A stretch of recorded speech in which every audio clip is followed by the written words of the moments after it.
Hello everyone, আমি অরিত্রী চলে এসেছি বকখালি পার্ট 2 নিয়ে। তো এর আগের পার্টে আমি তোমাদের দেখিয়েছিলাম আমি কিভাবে বকখালি অবধি এসেছিলাম, সেখানে কোন হোটেলটা নিয়েছিলাম, কি খেয়েছিলাম, এক্সেট্রা এক্সেট্রা। তো আমরা স্নান করে চলে এসেছি আর রেডিও হয়ে নিয়েছি। এবার আমরা যাব খেতে, মানে লাঞ্চ করে। তো আজকের লাঞ্চে ছিল আমুদি মাছের ভাজা আর রূপচাঁদা মাছের ঝোল। তো এবার আমরা বেরিয়ে পড়েছি সাইট সিনের জন্য। তো চলো সাইট সিনের ওখানে গিয়ে তো আমরা খেয়ে বেরিয়ে গেছি। এবার আমরা যাবো সাইট সিন করতে। তো চলো। তো দেখো এই রাস্তাটা কতটা সুন্দর, কতটা গ্রিনারি। আমার কিন্তু এই রাস্তাটা খুব ভালো লেগেছিল।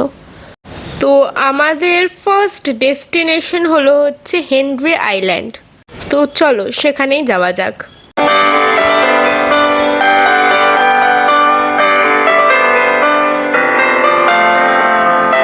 তো আমরা এখান দিয়ে এন্ট্রি টিকিট কেটে নিয়েছিলাম। আর তোমাদেরকে জানিয়ে রাখি, এখানে কিন্তু এন্ট্রি টিকিট পার পারসন 10 টাকা করে। আর আমরা এন্ট্রি টিকিট কেটে এগিয়ে যাচ্ছিলাম। আর এখানে যে তোমরা এতগুলো ভেড়ি দেখতে পাচ্ছ, এখানে কিন্তু সবকটাতে মাছ চাষ করা হয়। আর এখানে কিন্তু মূলত ভেটকি, পার্শে, চিংড়ি এই ধরনের নোনা জলের মাছগুলো চাষ করা হয়। এখানে কিন্তু তোমাদের জানিয়ে রাখি, এখানে 160টারও বেশি মাছের ভেড়ি রয়েছে। তোমরা ভাবতে পারছো এখানে কত মাছ চাষ করা হয়। তো আমরা এসব দেখতে দেখতে এগিয়ে যাচ্ছিলাম হেনরি আইল্যান্ডের দিকে। তো আমরা কিন্তু হেনরি আইল্যান্ডের খুব কাছাকাছি রয়েছি। আর একটু রাস্তা পেরোলেই আমরা হেনরি আইল্যান্ডে পৌঁছে যাব। তো আমরা এখানে এসেছি, এখান দিয়ে কিন্তু সুন্দরবন এরিয়া শুরু। যেহেতু এই অঞ্চলটা সুন্দরবনের শুরু, তাই এখানে ম্যানগ্রোভ অরণ্যের কিছু বৈশিষ্ট্য দেখা যায়, যেগুলো মা আমাদের চিনিয়ে দিচ্ছিল। খেজুর পাতার মতো পাতা দেখতে পাচ্ছেন এই গাছগুলো, এগুলো কিন্তু খেজুর গাছ না, এগুলো অ্যাকচুয়ালি হেতাল গাছ। এই দেখুন পুরো এখানে হেতালের জঙ্গল হয়ে আছে। এইটা কিন্তু সুন্দরবন এলাকা। তো এখানে পুরো হেতাল, গড়ান, গেওয়া অনেক রকমই গাছ আছে। তো এটা আমি আপনাদের দেখাচ্ছি, এটা হেতাল গাছ। এই যেগুলো খেজুর পাতার মতো পাতা আপনাকে দেখাচ্ছি, এগুলো পুরোটাই দূর দূরান্ত অবধি দেখা যাচ্ছে। এই না কতটা আপনাদের দেখাতে পাচ্ছি, পুরো হেতালের জঙ্গল হয়ে আছে এখানে। এই যে এই কাঁঠাল পাতার মতো গাছগুলো দেখতে পাচ্ছ, এগুলো কিন্তু গড়ান গাছ।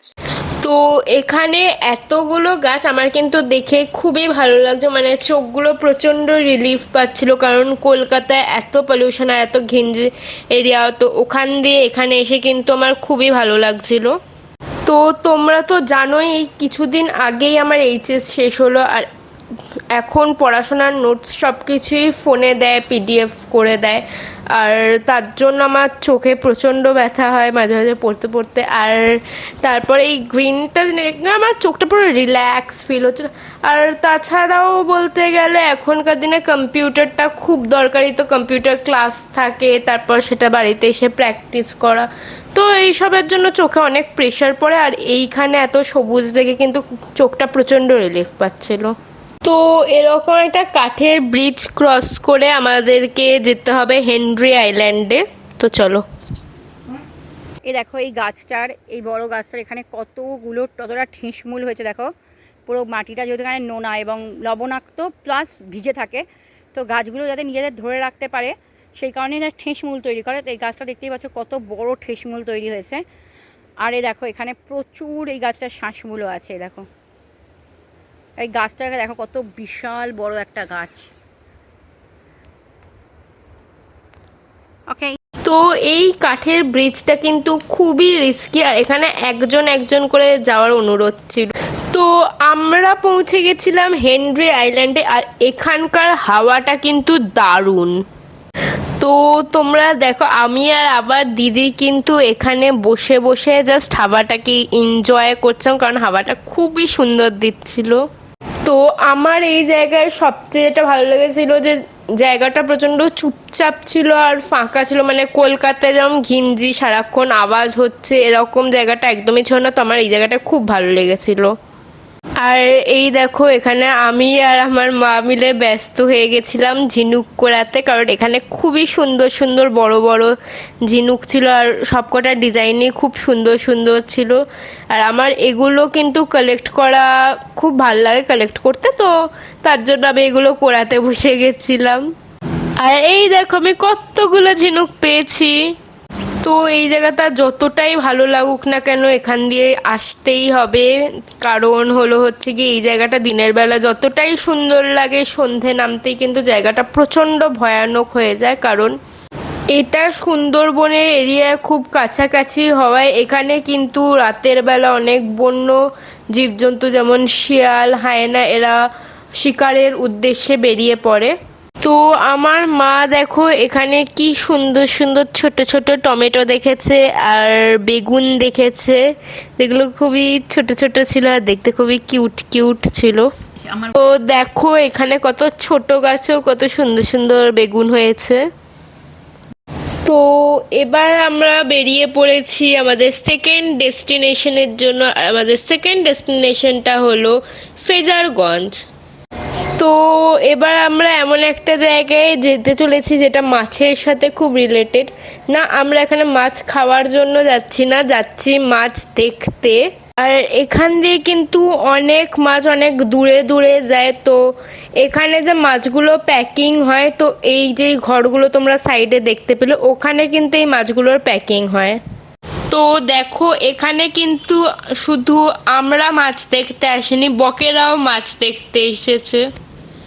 তো দেখো আমরা কিন্তু ফ্রেজারগঞ্জের ভিতরে চলে এসেছি, আর এখানে দেখো কত রকমের জাল। তো আগের বার আমি যখন এসেছিলাম এখানে অনেক মাছ দেখতে পেরেছিলাম, কিন্তু এইবার কিন্তু আমি সেরকম মাছ দেখতে পাইনি, বাট আমার এতে অতটাও খারাপ লাগেনি। আমি এখানকার নাবিকদের সাথে কথা বলছিলাম। তোমরা কি জানো আমরা যে মাছটা খাই এরা সেই মাছটা পাওয়ার জন্য কতটা কষ্ট করে? এরা একবার মাছ ধরার জন্য সমুদ্রে বেরিয়ে গেলে কেউ কেউ 10 দিন 15 দিন আবার 1 মাসও সমুদ্রেই কাটিয়ে দেয়। এরা সমুদ্রে রওনা হওয়ার পরে অনেক সময়ই ছোট ছোট ঝড় তুফানের সম্মুখীন হয়, আর এগুলো মাঝে মাঝে অনেক বিপজ্জনকও হয়ে যেতে পারে। এখানে আমি কয়েকজন নাবিকের সাথে কথা বলে জানতে পারলাম যে সব জালে কিন্তু সব মাছ ধরা যায় না, আলাদা আলাদা মাছ ধরার জন্য আলাদা আলাদা জাল ব্যবহার করা হয়। আমরা চলে এসেছি সানসেট পয়েন্টে, কিন্তু আজকে যেহেতু অনেক মেঘলা রয়েছে তাই হচ্ছে সানসেটটা অত ভালো করে আসছে না, মেঘলা হয়ে গেছে। তো তার জন্য সুন্দর দৃশ্যটা মিস করে গেলাম। আগের বার দেখতে পেয়েছিলাম, বাট এবার ভালো করে হলো না। তো দেখো আমি আর দিদি বসে বসে কিন্তু এখানে হাওয়ার মজা নিচ্ছিলাম আর সিনারিটাও দেখছিলাম। এখানে কিন্তু খুবই সুন্দর লাগছিল, ঢেউগুলো যে এরকমভাবে আসছিল আর এই রকগুলোর উপর আছড়ে পড়ছে, এটা কিন্তু খুবই সুন্দর দেখতে লাগছিল। আর দেখো বাবা কিন্তু আমাদের আলু কাবলি খাইয়েছিল, আর যেটা সমুদ্রের সামনে বসে সমুদ্রের সিনটাকে এনজয় করতে করতে খেতে কিন্তু দারুণ লাগছিল। তো আমি সমুদ্রের ধার ধরে ধরে হাঁটছিলাম, এখানকার এই ঢেউগুলো আর আকাশটা আমার খুবই সুন্দর লাগছে, মানে ওয়েদারটা খুবই সুন্দর ছিল। আর একটা খুবই খারাপ দৃশ্য দেখে কিন্তু আমার মনটা খুবই খারাপ হয়ে গেছিল, আর সেটা হলো এই কচ্ছপের কঙ্কালটা।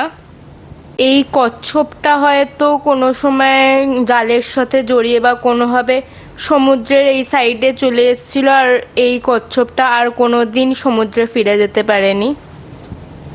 আর এইটা দেখে কিন্তু আমার এখনো অবধি খারাপ লাগছে। আমার এখানে আরও বেশ কিছুক্ষণ কাটানোর ইচ্ছে ছিল, কিন্তু যেহেতু জল বেড়ে যাচ্ছিল, জোয়ার চলে এসেছিল, তাই এখানে আর কাটানো সম্ভব হয়নি সময়। তো এখানে আর বেশিক্ষণ কাটানোটা মোটেও সেফ নয়, তো তার জন্য এবার বাড়ি ফিরে যেতে হতো, আর বাড়ি ফেরার টাইমও হয়ে এসেছিল। তো আজকের জন্য এতটাই, দেখা হচ্ছে নতুন ভিডিওয়ে, টাটা। তো আমার ভিডিওটাকে লাইক করে দাও, কমেন্ট করো তোমাদের এই ভিডিওটা কেমন লাগলো, শেয়ার করে দাও, আর চ্যানেলটাকে সাবস্ক্রাইব করে দাও, আর পাশে থাকা বেল আইকনটা প্রেস করে দিও। টাটা।